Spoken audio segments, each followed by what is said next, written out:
There was a man who once controlled 90% of America's oil. He could bankrupt entire companies with a single phone call. Politicians begged for his approval. Presidents declared war on him. And when the government finally destroyed his empire, he became richer than ever. This is the story of how a farm boy became the puppet master of America, and why his tactics would be illegal today. But before he controlled America's economy, John D. Rockefeller was nobody. Born in 1839 into a dirt-poor farming family, John's childhood was defined by one man who would shape his ruthless worldview forever. His father, William Rockefeller, known to everyone as Devil Bill. While John's mother struggled to keep food on the table and clothes on their backs, Devil Bill lived a double life that would teach young John the most dangerous lesson of his life: that deception pays and nice guys finish poor. Devil Bill wasn't interested in farming or providing for his family. Instead, he was an athlete, ventriloquist, hunter, hypnotist, and animal trainer who once won a bear in a competition and taught it tricks. But his real profession was far darker. Bill would disappear for weeks or months at a time, leaving 10-year-old John to become the unofficial head of the household. Then he'd return in a luxurious carriage, showering the children with toys and gifts, only to vanish again into the night. The reason for these mysterious appearances was simple.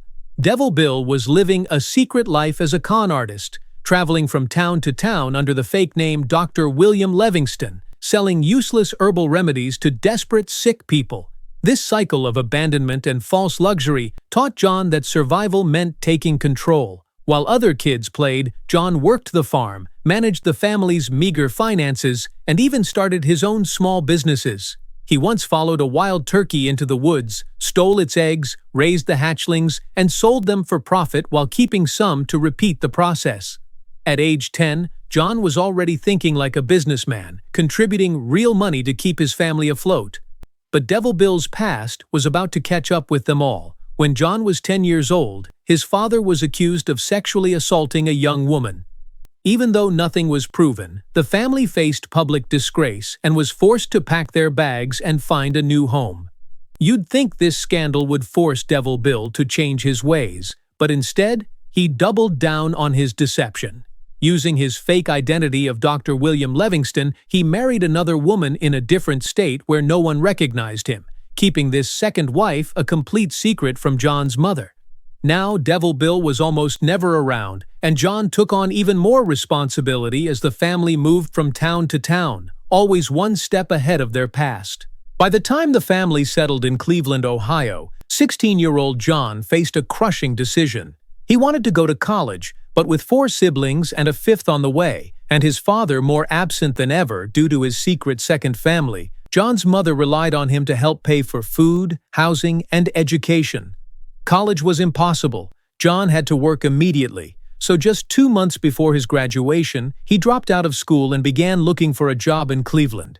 John learned early that nice guys finish poor, and he was never going to be poor again. John was ambitious from the start. He made a list of all the biggest railroads, banks, and wholesale merchants in the city. But every time he showed up for an interview, people laughed when they discovered he was only 16 years old. Rejection after rejection followed, but no amount of humiliation could stop him. After 6 long weeks, he finally got an interview at a small firm that needed help with bookkeeping. When they saw his excellent penmanship, they decided to give him a chance and told him to start immediately, not even mentioning his salary. John was ecstatic. For the rest of his life, he celebrated September 26th as a personal holiday he called Job Day, considering it more important than his own birthday. His first job taught him how real businesses operated, how to deal with suppliers, and how to manage finances. One day, his boss came in with a check for $4,000 and put it in the office safe. John knew the combination, so when his boss left, he opened the safe just to hold the money in his hands, hypnotized by what it represented. Every morning before work, John began repeating his daily affirmation, "I am bound to be rich." On the last day of 1855, John received his total payment for the year, $50. That meant he'd earned just over 50 cents per day. It wasn't much, but his excellent work earned him a raise to $300 per year, the equivalent of about $11,000 today. More importantly, this salary gave John something he desperately wanted: independence from his father. Now he could finally give his family the stable life they'd always yearned for.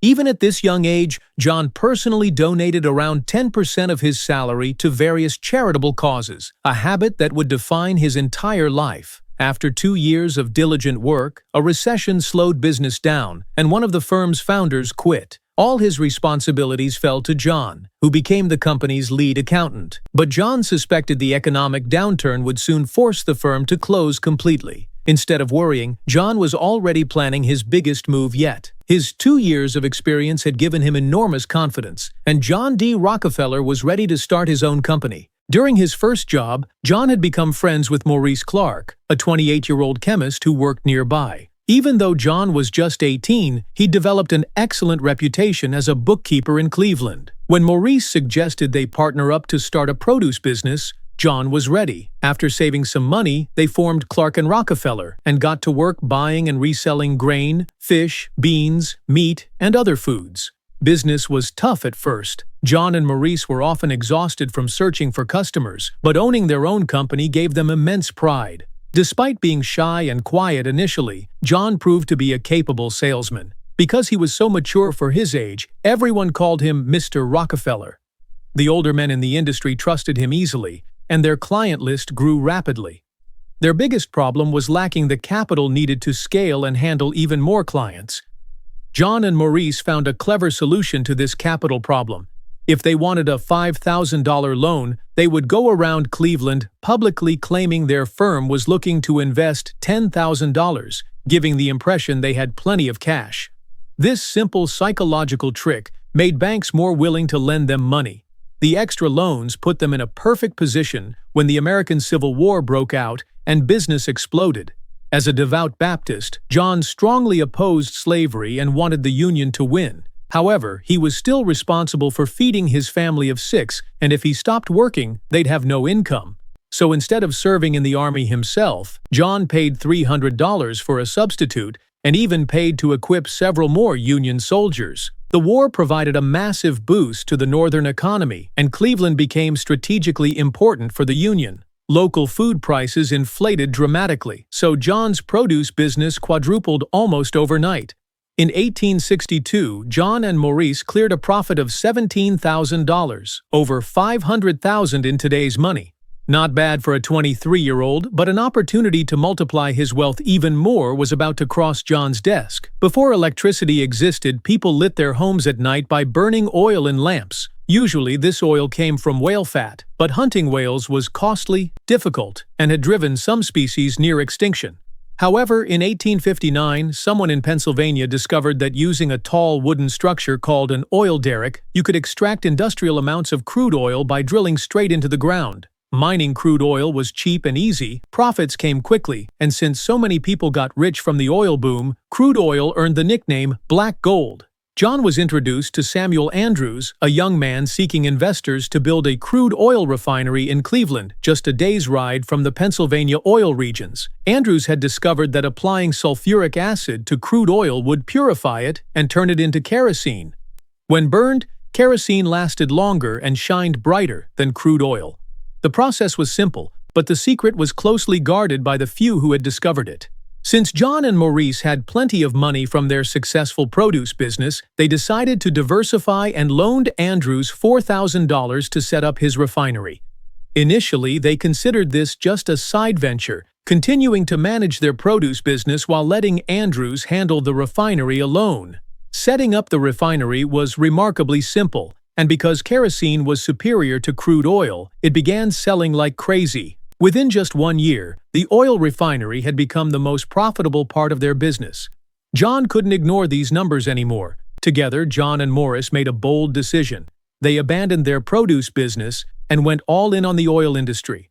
However, their enthusiasm was immediately met by a massive challenge. The oil supply was completely unpredictable. Oil had only been found in one small Pennsylvania region, so many believed it would eventually run out. Whenever someone struck a massive oil field, entire towns would form around the site, drill every drop, then disappear as quickly as they'd appeared. Because of this boom-bust cycle, oil prices were incredibly volatile. During abundant periods, prices dipped as low as 10 cents per barrel. But when wells seemed to be running dry, prices would skyrocket to $14. The uncertainty was overwhelming for Maurice, and in 1865 he agreed to sell his share to John for $72,500, or $1.35 million in today's money. Maurice was cashing out while John was doubling down on the seemingly risky oil business. John's daily affirmation that he was bound to be rich was becoming reality, because just as this deal concluded, a gigantic new oil field was discovered in Pennsylvania, eliminating any doubts about oil running out. The market was still extremely competitive, so if John truly wanted to become as wealthy as he desired, he would have to brutally crush his competition. John was about to enter the most ruthless industry in America, and he was going to dominate it. The year before buying his partner's share, John married a woman who shared his religious devotion. Even though he was making good money, John bought a modest house in Cleveland where they began raising a family. With his personal life in order and the Northern economy booming after the Union won the Civil War, everything was ready for John to build his empire. Now that his partner was gone, John rebranded the company as Standard Oil and began building a second refinery while exporting kerosene to Europe. John was confident the oil industry would make him extremely rich, but he needed help. He took on Henry Flagler as a new partner, and the two men were remarkably similar. Like John, Henry wasn't interested in making a little money. He wanted to build an empire. When John shared his ambitious plans for Standard Oil, Henry was completely committed. Henry was just as religious, disciplined, and determined as John, but perhaps their only difference was that Henry was even more ruthless in business. Henry approached business like war. The only way to win was to completely crush your enemy.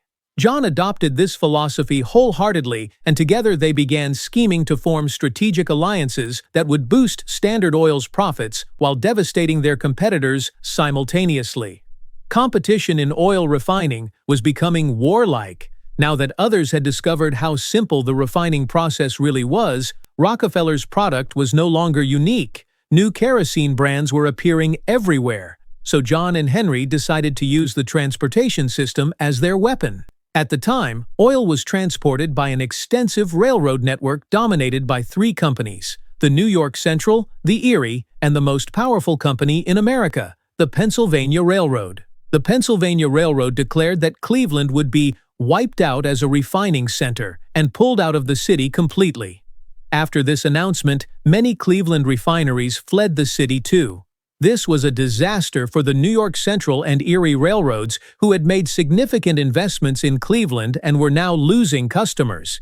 Instead of panicking like everyone else, John saw that these railroads desperately needed business and decided to use their desperation to his advantage. In exchange for consistent oil shipments, John negotiated a deal with the Erie Railroad for a 75% discount on official shipping costs. He made another deal with the New York Central to pay $1.65 per barrel when the official rate was $2.40 in exchange for a daily order of 60 carloads of refined oil.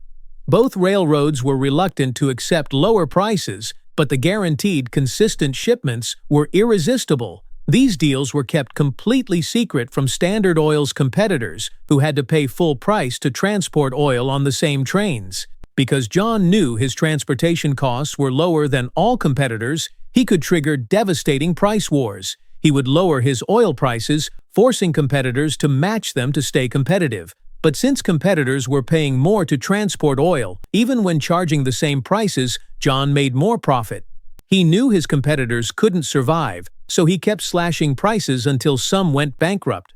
Once they collapsed, Standard Oil had less competition, so John could raise prices higher than they were originally. It was brutal, but extremely effective. John knew railroad rebates were morally questionable, giving bigger businesses huge advantages over smaller ones. However, it would be over a decade before antitrust laws prevented these monopolistic practices, so legally, John wasn't doing anything wrong. This warlike strategy was paying off enormously, and Standard Oil was raking in massive profits, but there was one major problem. The huge oil surplus had driven prices down to $2.40 per barrel, and as more oil fields were discovered, prices seemed likely to keep falling. John estimated that around 90% of oil refiners were actually losing money. He began fearing that his individual success could be overshadowed by a total industry collapse.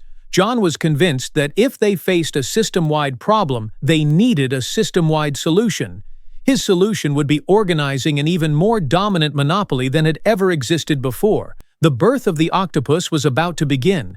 By 1872, John and Henry were ruthlessly expanding Standard Oil, but oil prices had dropped another 25%. They knew if they didn't act soon, the entire industry could collapse, taking them down with it. So John decided to collaborate with Tom Scott, president of the Pennsylvania Railroad. John and Scott had been rivals after John's deals with the other railroads, but now Scott was reaching out to propose an even more ambitious and ruthless secret alliance. Scott proposed a secret partnership between the largest railroads and a select group of the biggest refiners, including Rockefeller. Standard Oil and the Pennsylvania, New York Central, and Erie Railroads formed an alliance under the innocuous name of the South Improvement Company, or SIC. The deal gave John a secret 50% rebate on transportation costs in exchange for shipping all his oil exclusively through these railroads. But John wasn't satisfied with just getting benefits for himself. He designed the deal to devastate his competition. Whenever anyone outside this secret alliance transported kerosene through these railroads, Standard Oil would receive a 50% rebate from their shipment costs as well. These drawbacks meant Standard Oil's competitors would pay higher prices to transport oil, while some of that money went directly to Rockefeller. The railroads would even secretly provide John with detailed information about competitors' shipments, letting him know every detail of rival businesses so he could undercut them. Anyone outside this secret alliance stood no chance. It was a death sentence for excluded companies, and the worst part was they didn't even know it existed. While many critics called this arrangement a shameless power grab, John truly believed it was the best way to save the oil industry. With so many competitors, their product was getting closer to being given away for free due to oversupply. He believed eliminating smaller refiners would help the entire industry. But rumors of a railroad and refiner cartel began spreading. When people read that rates for the three most important railroads had doubled overnight, they knew exactly who to blame: Tom Scott and John D. Rockefeller. As rumors continued spreading, thousands took to the streets in protest, threatening Standard Oil and the Pennsylvania Railroad with violence, vandalism, and arson. Protesters hijacked Standard's shipments, spilled their oil, and tore Pennsylvania's train tracks from the ground. The final blow came when oil miners made their countermove and boycotted the SIC. Without crude oil supply, John's refineries were useless.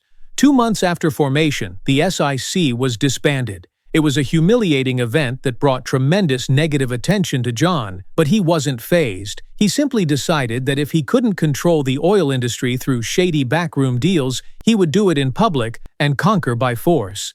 Despite the SIC's public failure, it had caused one important change. There were still whispers of a secret railroad and refiner cartel, with people paranoid about ongoing secret deals between big railroads and big refiners.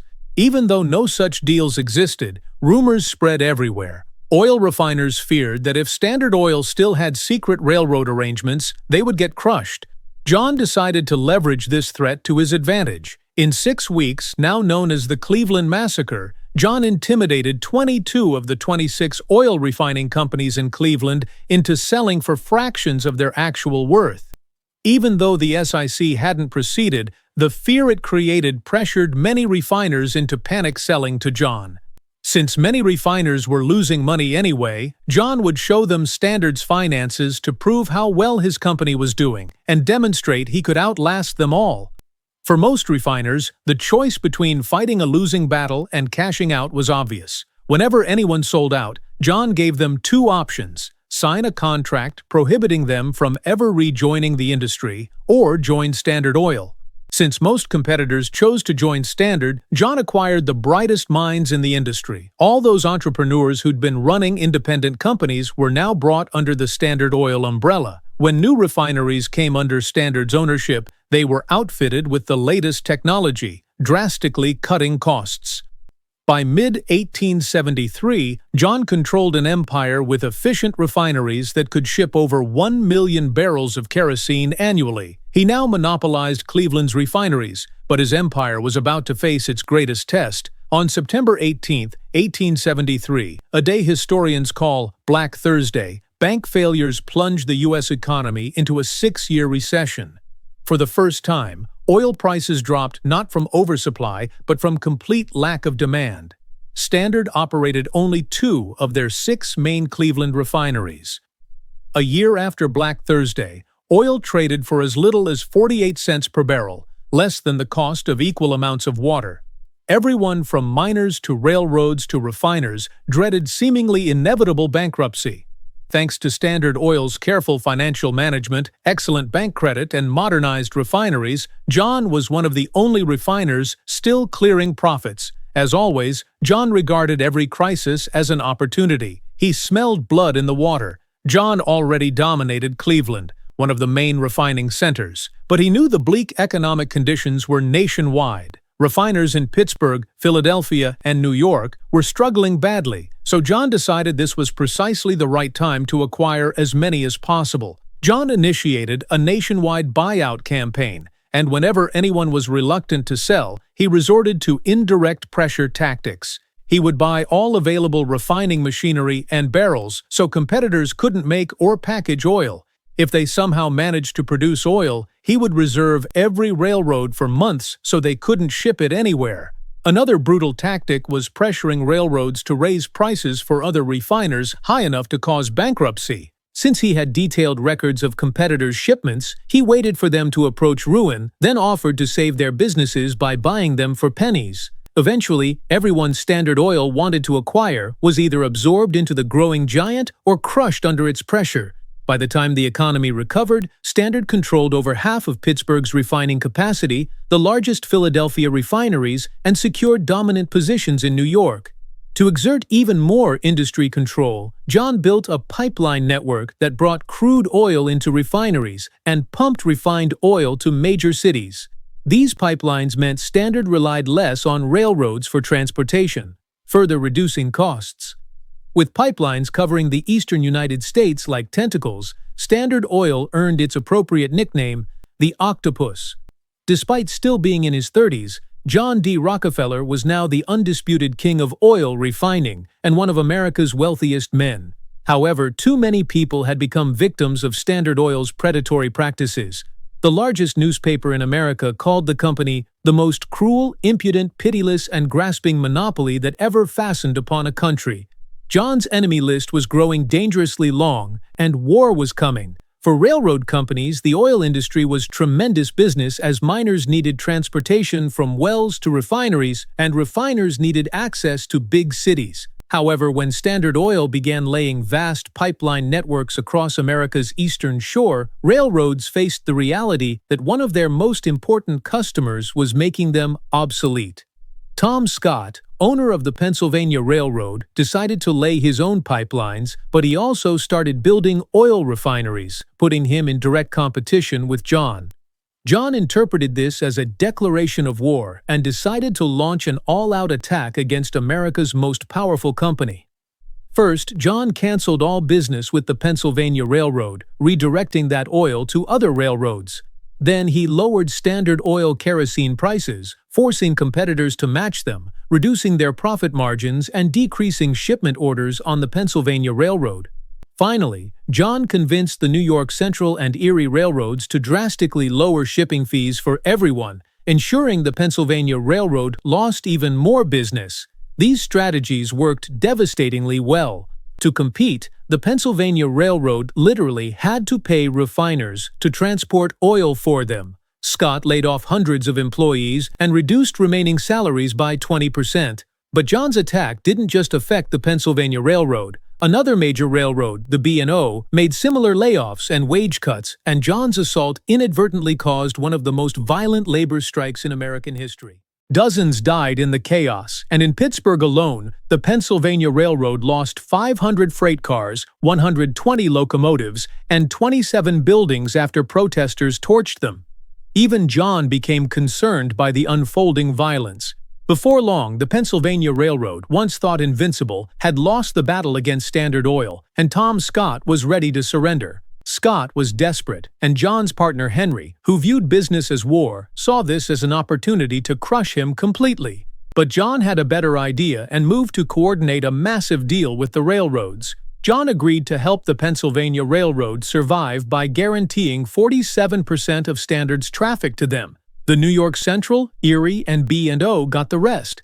In exchange for steady shipments, John demanded very large secret rebates on Pennsylvania's official rates, even more detailed competitor information, and 20 cents for every barrel passing through any railroad. This was similar to the previously proposed secret alliance, but now John held the balance of power and could demand what he wanted. The railroads had little choice. This deal effectively made John one of America's most powerful men. He basically owned the railroads, essentially controlled the oil industry, and had all-seeing insight into every competitor. He completely dominated Cleveland, Pittsburgh, and Philadelphia, with only scattered New York refineries remaining independent. Standard Oil now controlled almost 90% of the entire oil refining industry.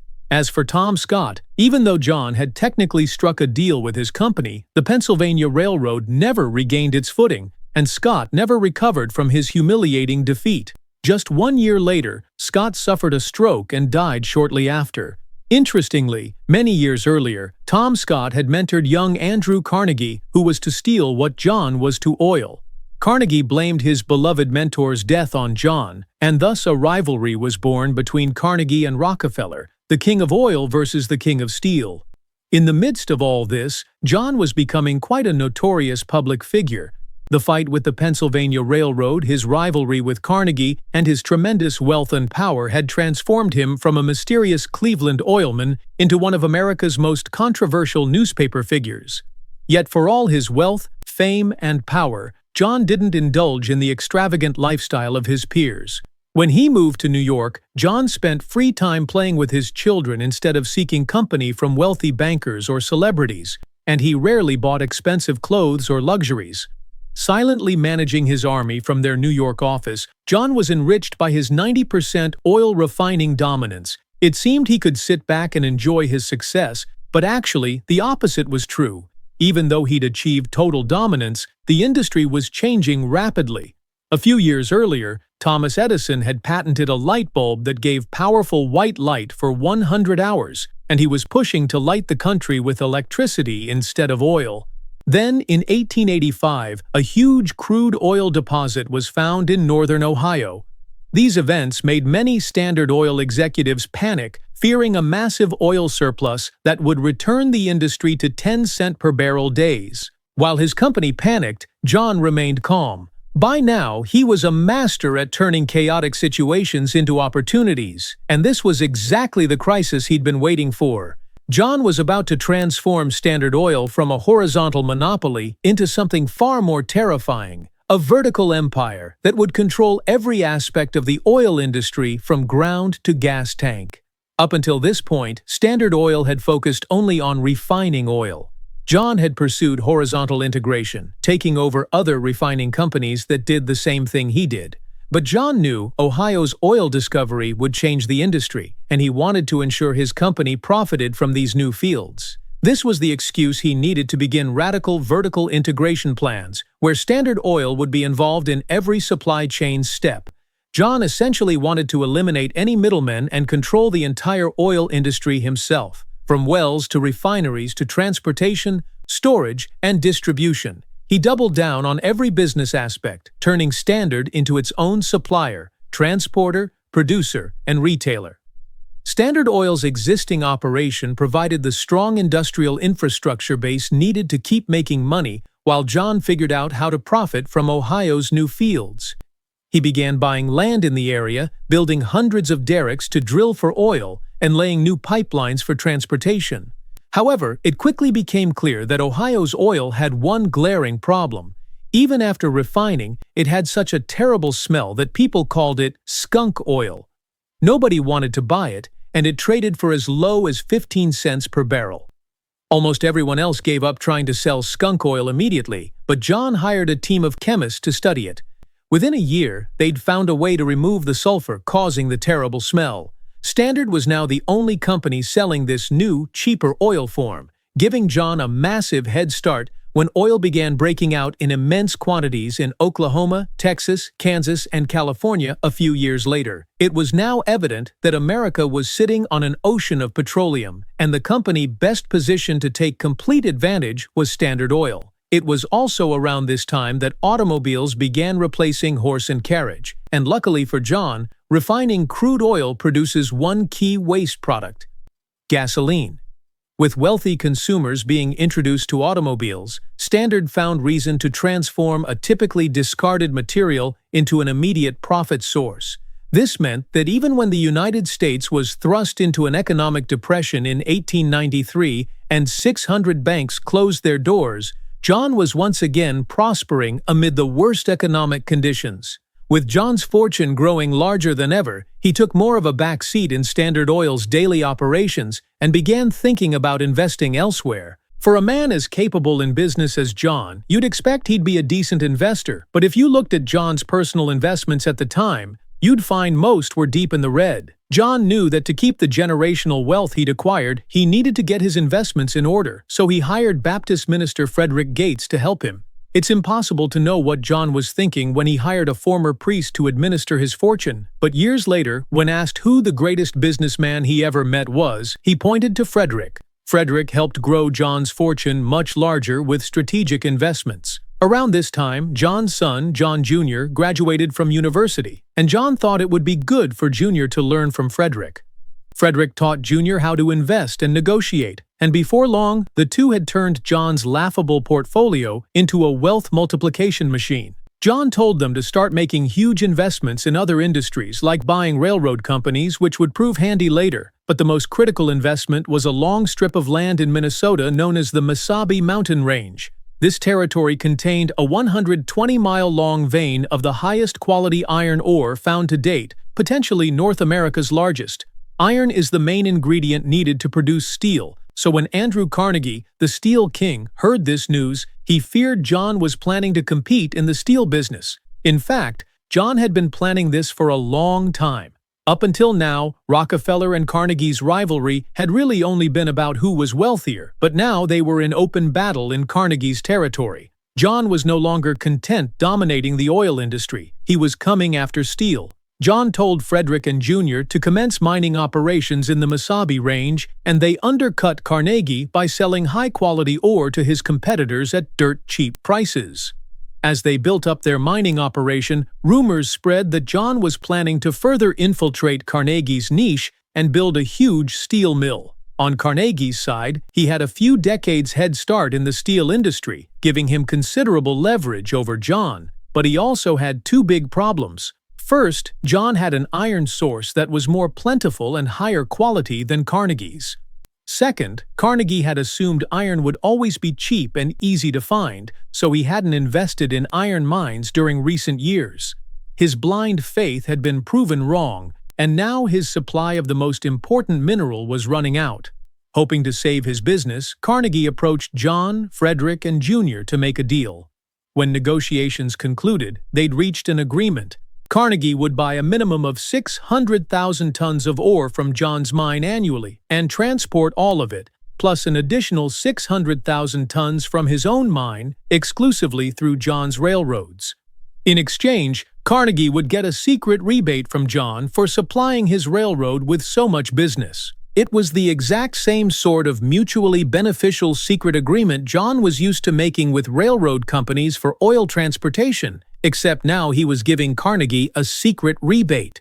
To seal the deal, Carnegie agreed never to buy land around the Mesabi Range, and John agreed never to build a steel mill. The partnership was win-win for both men, so they were willing to overlook their differences if it meant huge profits and hurting their competitors. The agreement between these former rivals soon made news headlines, provoking a Wall Street craze. Investors hoped to get rich by investing in John's iron mines and Carnegie's steel mills, which both looked unstoppable now that they were working together rather than competing. However, there was one man with more imagination than simply investing separately in their two companies, J.P. Morgan. Morgan realized that if he could unite John's investment with Carnegie's business under a single name, he could create a steel monopoly more profitable than Carnegie Steel and larger than Standard Oil. Morgan called it U.S. Steel, and if it worked out, it could be the most valuable company in history. Morgan approached John and asked how much he would sell the Mesabi iron mines for. To his surprise, John said Morgan should talk with his 27-year-old son, John Jr. Morgan assumed he'd be dealing with a rookie. How much could this 27-year-old really know? But when Morgan met Jr. and bluntly asked, "What's your price?" Jr. was not intimidated by Wall Street's wealthiest banker. He calmly responded, "Mr. Morgan, I think there must be some mistake. I did not come here to sell. I understood you wished to buy." Jr. insisted that Morgan had to set the price for the Mesabi territory, giving Jr. all the power in negotiation. Morgan was so surprised he had to step out of his own office and rethink his strategy. Eventually, he made his offer. In exchange for total ownership of the Mesabi mines and existing mining operation, Morgan offered $88.5 million in U.S. Steel stock, just over $3.1 billion today. Later, Morgan bought Carnegie's entire steel business and incorporated it into U.S. Steel, making it the world's first billion-dollar corporation. But remember, John now owned a huge chunk of that company, and his U.S. Steel stock soon appreciated to over $200 million. Plus, thanks to the automobile boom and gasoline demand, Standard Oil was growing into an even more powerful monopoly than before. Combined with Frederick's investment management, John's wealth continued growing to unimaginable levels. It was now spread across multiple industries, and John was finally ready to step back from the business world completely. However, John never publicly announced his retirement, which was a crucial mistake, as the public still closely associated him with Standard Oil. That would soon come back to haunt him in the most public scandal of his career.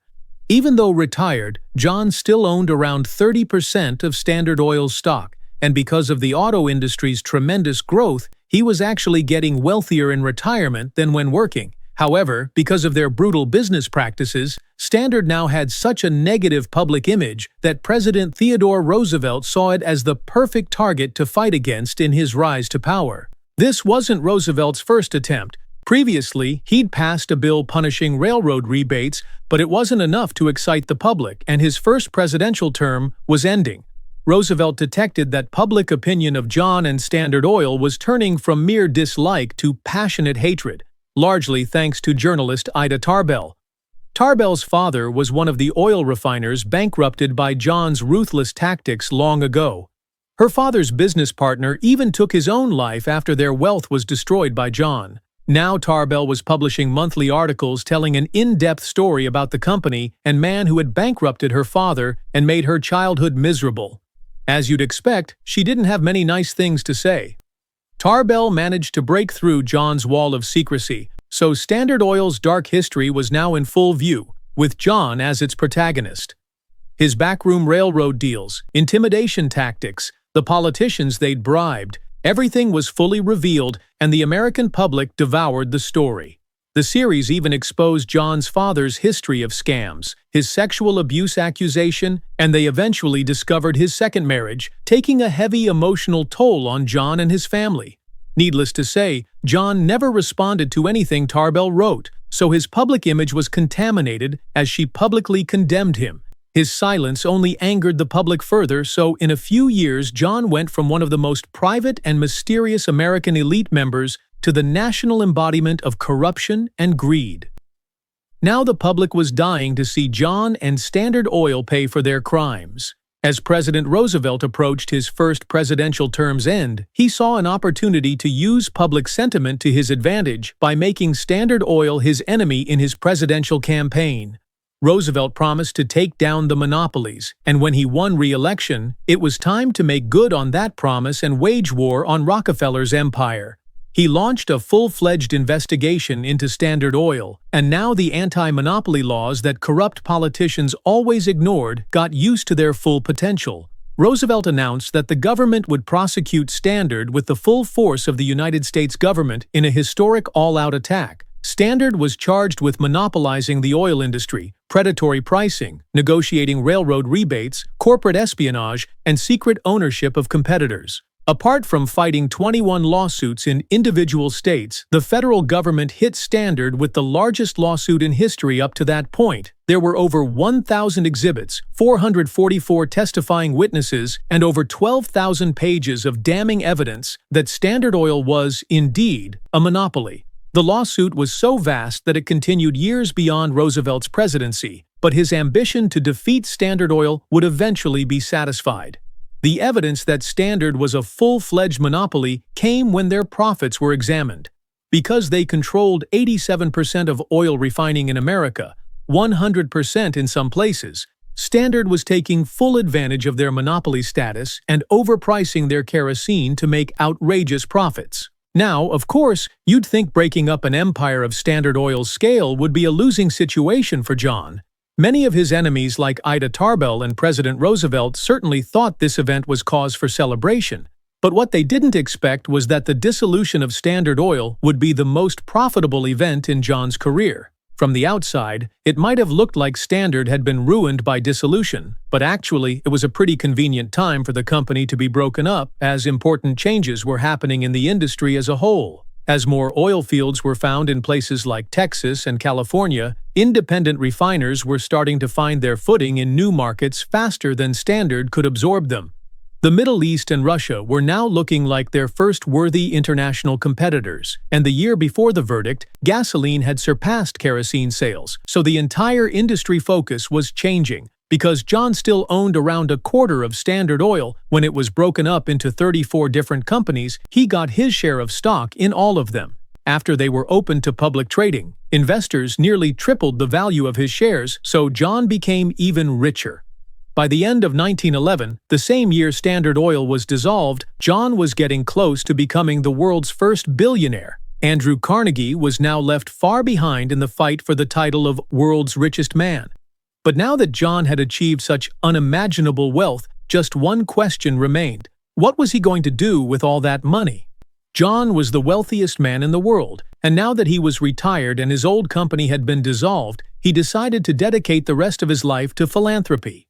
Even though he was over 70 years old at this point, John's sense of duty meant he was as energetic about charity work as he was in business. Throughout his life, John told people he was a soldier of God, sent to earth and given money for the benefit of mankind. John really did want to make an impact on the world. To be fair, ever since John got his first paycheck, he had given various organizations at least 10% of the money he made. Even when his sizable donations were publicly labeled as ways to improve his image, John continued giving away lots of money anonymously as well. However, John wanted to make his philanthropy a well-oiled machine that continued his legacy, so in 1913, he started the Rockefeller Foundation with the two people previously responsible for managing his personal investments, Frederick Gates and his son, John Jr. By now, John had given away almost $150 million, and in the future, he would personally give a grand total of $540 million. To add to that, Frederick and Jr. went on to give away $537 million more through the foundation, and Jr. personally gave an additional $540 million of the wealth he inherited from his father. In its over 100-year history, the Rockefeller Foundation has given countless billions of dollars in total, and it's still making donations today. Calculating the total amount and adjusting it for inflation is complicated, but it's safe to say the amount is well into the tens of billions, ranking John among the most generous philanthropists in history. The Rockefeller Foundation focused on two main issues in its inception: medicine and education, and has undoubtedly made a meaningful contribution to society. On the medical side, John's donations to laboratories and research facilities helped spur an era of scientific innovation that saved hundreds of thousands of lives from diseases like hookworm, malaria, and meningitis. On the education side, John's money helped save the southern United States from abject poverty and built hundreds of schools around the world, including two of the world's most prestigious research institutions. Today, the Rockefeller Foundation contributes to many other causes, and it all started with a 16-year-old who had to go into business to help feed his family. However, this all raises an interesting moral debate about what we should really think about Rockefeller. Clearly, John's legacy has two sides to it. As the author of his biography writes, What makes him so problematic is that his good side was every bit as good as his bad side was bad. It's almost as if there were two completely different John D. Rockefellers. There's undeniably a charitable and dutiful side to him, but there's also a corrupt, unforgiving, and brutal side. Both sides are true, but whatever you think of John D. Rockefeller, the fact remains that he's one of the most fascinating businessmen in history. John D. Rockefeller proved that in America, you can rise from nothing to control everything, but the question is, should you? His tactics built the modern economy, and they're the reason we have antitrust laws today. But here's what's terrifying. If Rockefeller were alive today, what industry would he dominate? Tech, social media, crypto? The methods may change, but the hunger for total control? That never dies. Maybe that's why after John died at 97 years old, his son, who had the same name, said, "There was only ever one John D. Rockefeller. The world had never seen anyone like him before, and perhaps that's for the best.